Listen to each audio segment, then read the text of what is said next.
fayyaa harka fuunee jaallatamuuf kabajamoo hordoftoota hawwii Oromiyaatiitu akka fayyaa keessanii nagumaa jirtu jabaattu galata waaqayyoon nagaa kooti har'ammoo gammachuu addaan qabaa maayini gammachuu keessaa guyyoo jettanii Itoophiyaatti galuufanii kunoo qophaa'ee ka'eeraan isiniin jedha isinis rabbii achiin nagaan isin haga'uun isiniin jedha nagaan biyyattii isin hagalchuu jechuun jaalladha har'ammoo taraan naga'ee jira kunoo galatti dhagiin jiran isin jedha hordoftootatti mataan koollee sirreeffamee naaf hiriyee konnaa sirreessite jalqabumayyuu mataan koo luucaadha naa yeroo tokkofame immoo akkana fakkaatan isin jedha galgala waan ta'eedhaaf hin mul'atu baay'ee jechuudha naa hordoftootatti kirrillee godhame yookaan immoo marame malee dheeraadha garuu baay'ina hin qabu mataan kiyya baay'ee tokko haala bareedaatti naaf tokkoste naa biyyatti galuufanii waaqayyoon naa kadhadhaa nagaan galii naan jedhaan isinii jedha hiriyeen koo na dursitee galuuf jettee kanaaf maafanaan dursu dheetanii naa hordoftoota kiyyaa dabalata immoo waan biraas qaba waan biraa gara fuulduraatti modeelistii ta'uun barbaadan isiniin jedha hordoftoota kiyyaa modeelistii ta'uudhaaf narraa hin deemaa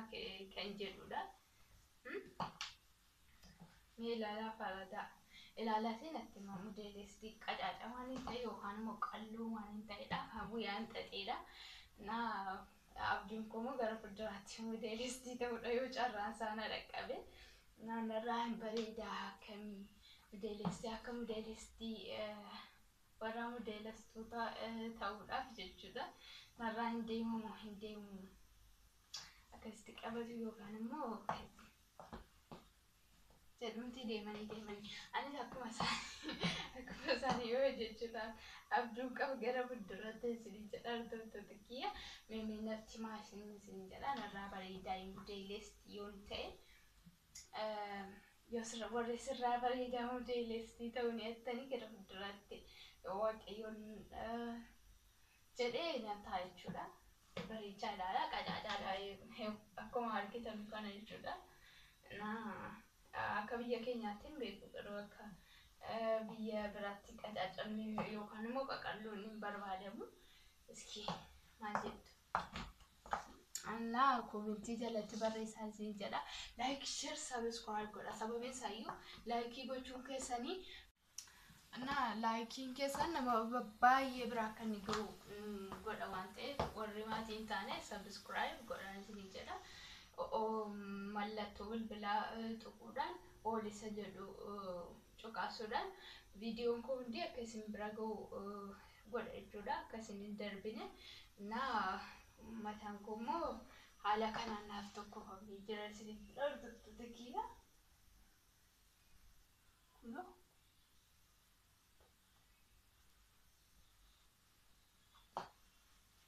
kunoo haala kanaan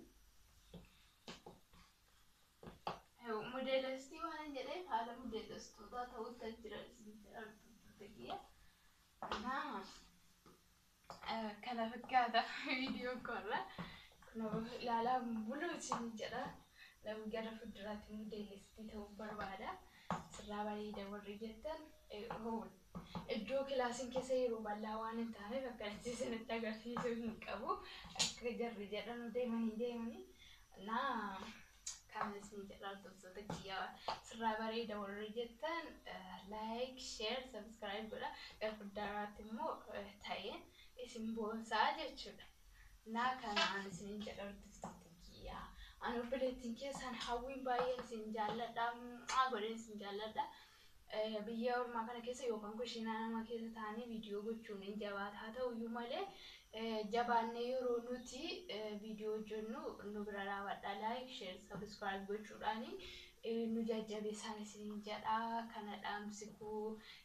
sabni kaanii akka isaanitti wal guddisan hin argitus hin beektus nus akkuma isaanii wal guddifnus hin jedha nageetti nagannaaf turan isin jedha love you so much bye bye